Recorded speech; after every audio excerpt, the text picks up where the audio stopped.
Zeon's war for independence was less a revolution than one family working out its own scores through military rank. Dozle held Solomon in his brother's name, Caecilia ran a secret intelligence operation of her own, and a young colonel carried that same family's war into North America right up until his death. That's why today I'm breaking down every major villain inside Zeon's chain of command and ranking exactly how much power each one really held. Starting with the one whose title made him sound like the state itself. Jiren Zabi, Zeon's official head of state, was Daegwon Zabi. The man actually pointing Zeon's fleets at Earth was 35 years old, younger than you'd guess for someone serving as Zeon's de facto supreme leader. That's the age reference material gives Jiren Zabi, and it's the wrong kind of young for the amount of damage he's capable of. He holds the title Supreme Commander, translated Admiral in some releases and General in others, and that inconsistency is a reminder that different releases do not always label the office the same way, even though Jiren is Zeon's Supreme Commander. Daegwon remains sovereign on paper. Jiren spent years before the declaration helping direct Zeon's militarization, building the fleets he'd eventually point at Earth. Jiren was one of the main forces driving Zeon's war, and he pushed beyond Daegwon's intentions toward control of the Earth sphere. That gap between the throne and the actual chain of command is one of the defining features of Zeon's leadership. Keep a Zabi's face on the treaty documents while another Zabi's hand stays on the trigger. Jiren declares Zeon's war against the Earth Federation on January 3rd, UC 079, and from that date, his fingerprints are on the war's major strategic decisions. Would a war this size really run through one family's chain of command? Ask Operation British.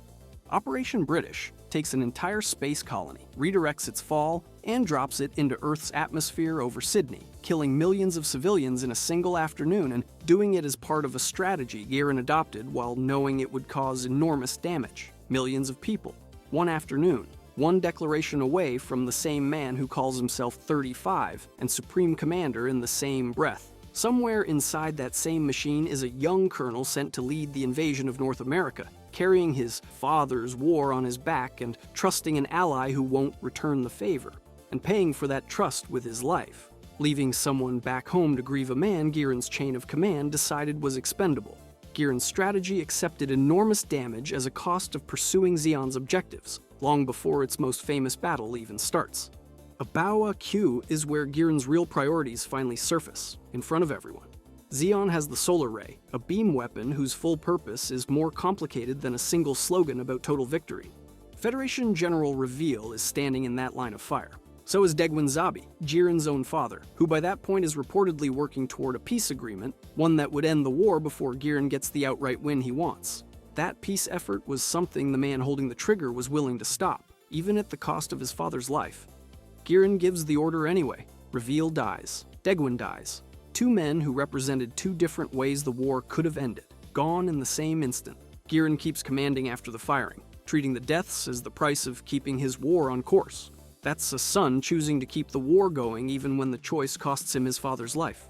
Multiple members of the Zabi family held important political and military roles in Zeon, and Jiren just showed you how far that arrangement goes before it turns the weapon on its own house.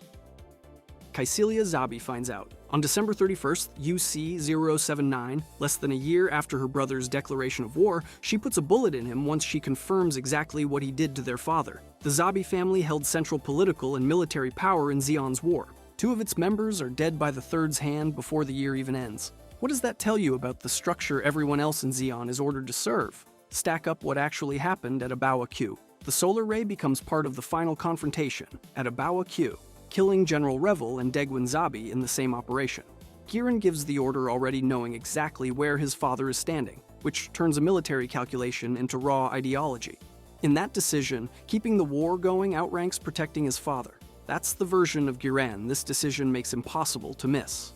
One fight in Zeon's war still remains, and a collapsing fortress awaits the commander willing to climb into its largest weapon and make personal courage part of the regime's final spectacle. Dozle Zabi. A fleet commander does not need to personally board the largest tactical weapon of the one-year war and fly it straight at a Gundam that has already killed better pilots than him. Rank exists specifically, so a man in his position can direct a battle from somewhere safe and let expendable pilots absorb the actual fire. And yet, that is exactly what Dozle Zabi does at Solomon, and it is the battle that kills him. Solomon was never supposed to be where a lieutenant general ends up fighting from a cockpit. You'd expect a man with his rank to stay behind the command deck, reading damage reports and pushing fleet markers around a tactical map while other people do the dying. Dozle commands Zeon's entire space attack force, a principal branch made up of 6 battle fleets that provides the bulk of the Principality's space power. He is listed in official records as a lieutenant general, a rank some translations render as vice admiral, which puts him 1 tier below Giran's cold arithmetic and light years above the average mobile suit pilot in terms of what he's actually allowed to lose. He's 28 years old, born in UC 0051, and he holds Solomon, a frontline fortress in Zeon's space war. That fortress is the hinge the whole campaign swings on. If it falls, everything behind it starts to look a lot like Giran's speeches. Loud, confident, and increasingly detached from anything actually happening on the front line. So, what does a commander with that much riding on him do when the Federation finally breaks through the defensive line he's supposed to be holding? He doesn't send his best pilot in his place and wait for a report. He gets in the cockpit himself. The MA-08 Big Zam is enormous, built like a fortress wearing a mobile armor silhouette, and considered the largest tactical weapon of the one-year war, bristling with powerful beam weapons. It's designed for maximum offensive power and fortress attacks, carrying a wide array of weapons, including a massive front megaparticle gun and an array of anti-air megaparticle guns. When Solomon starts to fall, Dozle climbs into it personally rather than direct the defense from anywhere safer, anywhere that is not the center of the Federation's assault. He makes his final stand in that cockpit, throwing the tactical weapon considered the largest and most powerful during the one-year war directly into the assault, because the fortress is failing and someone with the rank to stop it has decided that someone is going to be him. Federation forces focus their attack on the Big Zam. The Big Zam gets torn apart piece by piece under sustained fire, and it is eventually destroyed during the assault on Solomon. Dozle is killed during the Battle of Solomon. That's the detail that makes him land differently than his brother. Where Giran turns rank into a weapon he points at other people from a safe distance, Dozle turns his rank into a reason to stand in the blast radius himself.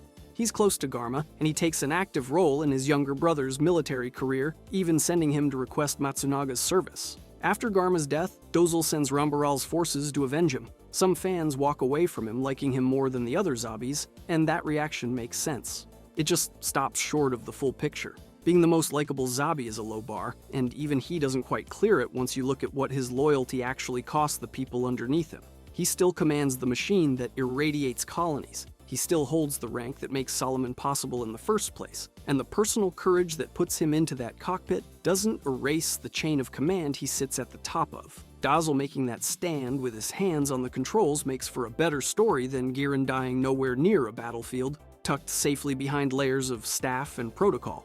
One of them held a rank that let him hide from that outcome, and chose not to. But a better story is not the same thing as a better man. It's the same war, wearing a more sympathetic face, piloted this time by someone who actually shows up for it instead of watching it unfold on a screen from 100 kilometers away.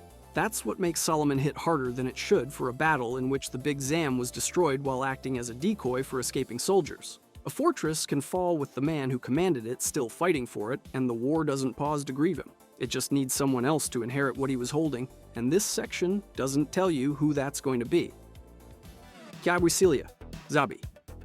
Kaisilia Zabi helped build the career of the man who would kill her. That's not a coincidence you can shrug off. Kaisilia Zabi did not fight her war with battleships and boasts the way her brother Dozle did, staking his reputation on holding Solomon before making his final stand at Abawa Q and dying there. She fought it with paperwork, patronage, and a portfolio of units, and she built military power and political channels of her own, even if the full extent of that power was not always obvious. Command of Zeon's mobile assault force put her in charge of one of Zeon's major military formations. That command put the mobile assault force under her authority, without a single dramatic broadcast to announce it. One official reference lists her as a major general, though a chunk of English translations call her a rear admiral instead. The records simply use different rank terminology for her.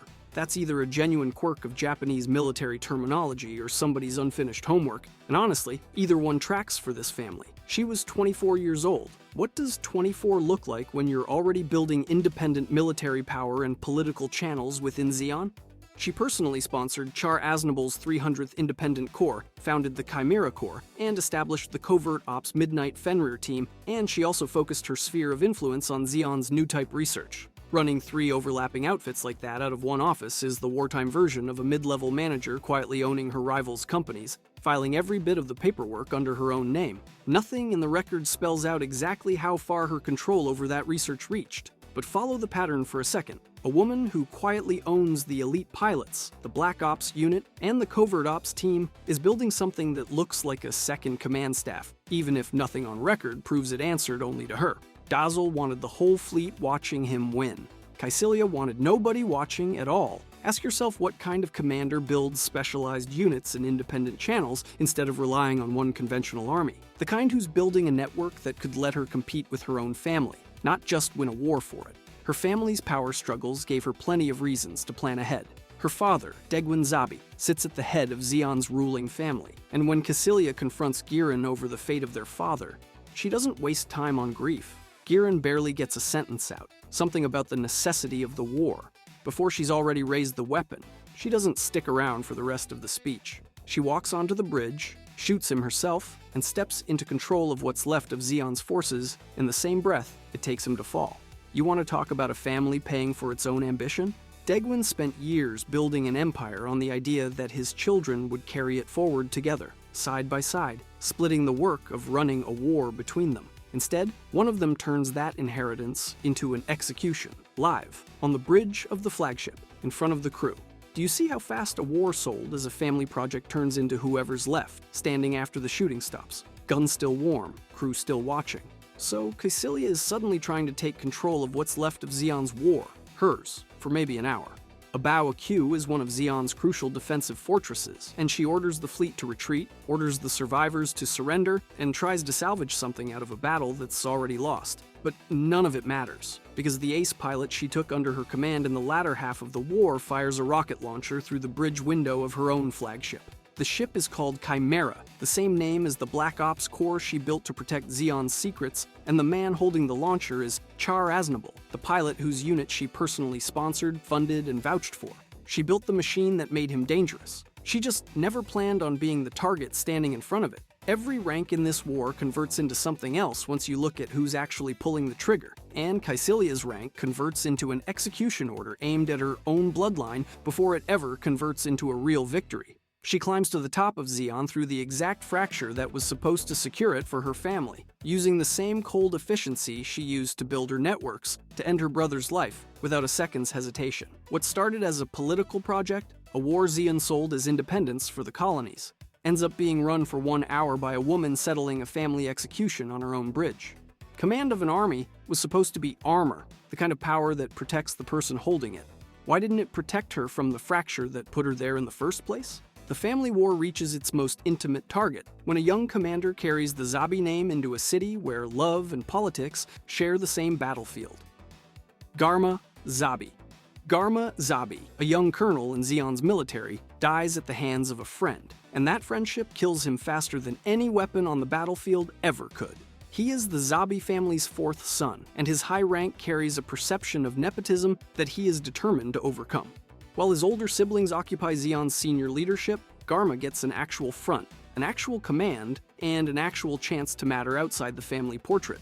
Ask yourself what that kind of promotion actually buys a man once the shooting starts on a continent he barely knows, because a colonel's rank at his age is less a resume than a gift, and gifts like that come with strings nobody bothers to mention.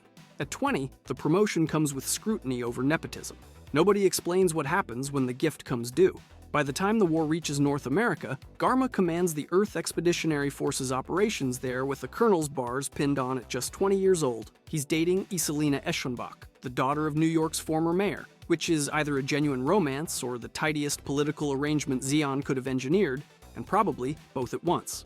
Either way, it puts the family regime's newest face directly next to the old Earth establishment it just finished conquering, smiling for cameras in a city his own military helped level. You can see the propaganda value from space. A Zabi son courting the daughter of the old order reads as reconciliation, right up until you remember which family actually holds the guns. Then White Base drags his war into the ruins of New York. New York still carries the weight of old Earth authority, which makes fighting there personal in a way most battlefields aren't. And Garma gets to fight in person, in the wreckage, for a name that's starting to mean something beyond the family dinner table. Kycilia turned succession into something you could die of. using the family's own chain of command as a weapon against the people standing between her and the top. That's the machine Garma is stepping into, whether he clocks it or not. Garma is what that looks like at human scale. One young officer carrying an inherited war, chasing a ship full of enemy soldiers through a dead city because his last name told him this campaign was his to win, and because proving that name meant something was the only victory that actually mattered to him. The episode that sets this campaign up, Garma Strikes, aired May 12, 1979, and it plays exactly like the title promises, a young commander finally getting his moment on the front line. 4 weeks later, on June 9th, Garma's fate answers the question its own title already gives away before the episode even starts. Char misleads Garma about White Base's location, and Garma believes him because he trusts him as a close friend and schoolmate. He walks into the trap a friend built for him aboard a GA transport aircraft, and the one attack that kills him is the betrayal he never saw coming. You would have missed it too. That's what makes it work. A trap built on suspicion gets noticed. A trap built on trust just gets walked into. That's the version Garma never sees coming. Fans still argue about this one, and this discussion offers no clean answer. Some read Garma as a legitimate war criminal, a Zabi son who held a high command during Zeon's occupation and military operations and earned whatever came for him, the same as any officer who carried out that regime's orders. Others read him as a kid handed a colonel's uniform and a continent to conquer before he'd finished growing into either one. You get to decide which version fits the evidence better. The discussion here doesn't settle whether Garma counts as a war criminal or as a privileged kid handed a uniform he was never built to wear, but the pattern in front of you points hard in one direction. He's trusting, and his own family positioned him to be exactly the kind of target that trust creates. His loyalty was one of the Zabi regime's soft spots, and Char figured out how to exploit it well before Garma did. What does that cost in the end? Garma pays with his life. Icelina pays with the rest of hers. She loses a man she was building a life around, and whatever political calculation put the two of them together in the first place, her grief afterward answers to nobody's politics. She becomes a woman grieving an actual death, while the family responsible calculates its next political move. That's the exchange rate on this family's ambition. Political ammunition stacking up on one side, an actual person crying over an actual death on the other. The family turns quickly to the political uses of his death, while Icelina is left grieving. Garma enters this war with a family name that casts the shadow of nepotism over every rank he holds. He exits it as proof that the name itself has become a target, and that the people standing closest to him are the easiest way to hit it. That trap wasn't clumsy, it was personal, built by someone who understood exactly how to turn trust into a weapon. That leaves a bigger question hanging over everything still to come. What kind of officer turns a famous battlefield reputation into a mask for a private vendetta? Char Aznable, Zeon's famous ace pilot, pursued a private revenge against the family that ran it, and that family kept promoting him for it. You know him as the Red Comet, the masked ace in the Red Zaku who became famous for his speed and combat skill. What some of the Zabis failed to recognize was that Char was fighting a private war of revenge beneath the official one. Start with the part everyone points to, because that part alone is absurd. At the Battle of Loom, before Amuro Ray had ever sat in a cockpit, community accounts credit Char with sinking at least 5 Federation battleships, including Magellan-class ships, in the engagement. Whatever Zeon said about Loom, the available accounts credit Char with a remarkable ship-sinking feat, and that alone was enough to make him a legend. At least 5 ships, 1 pilot. That feat became one of the foundations of the Red Comet legend, and every rumor that comes after it is just interest accruing on that one battle.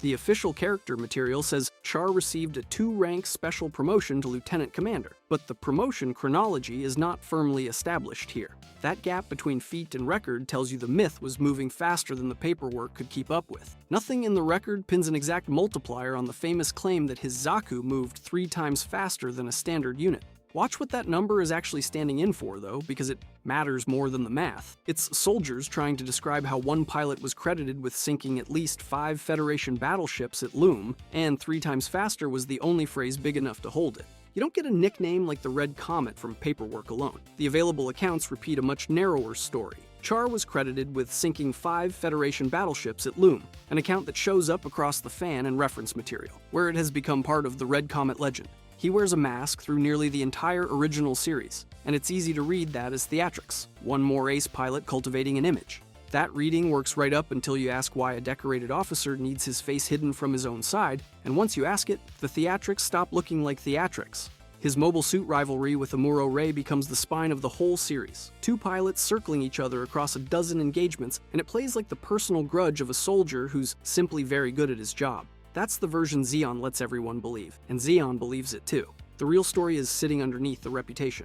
Char used his position and credibility to pursue revenge against the Zabis. Garma trusted Char enough to accept his information, right up until the ambush that used Garma's own confidence against him. Islena buried a fiancé who died certain the Red Comet was fighting on his side. Char didn't need to beat Garma in open combat. His deception was central to the ambush. Ask yourself why a war hero spends that much trust on killing one colonel instead of winning one more battle against the Federation.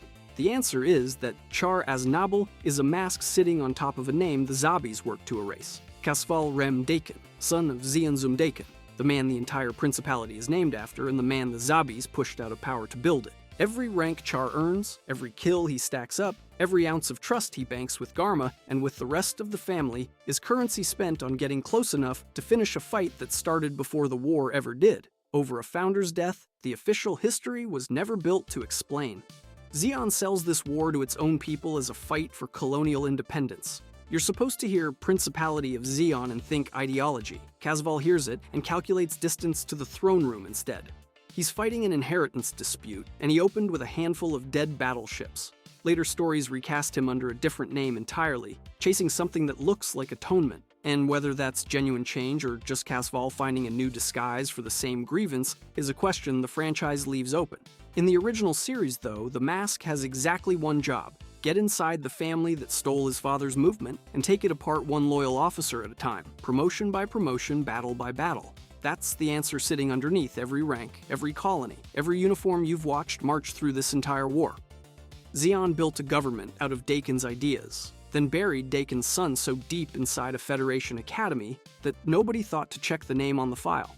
The Zabis promoted Char while he served in their military, even as he pursued revenge against the family, handing him rank insignia like tribute, and they never once stopped to ask why he was so good at getting close to exactly the people he needed to destroy. Char's loom feat made him a legend. Casval's stolen name is what turned that legend into a family weapon, pointed straight at the throne that erased him in the first place. If you enjoyed this video and want to see more, click the video on the screen now.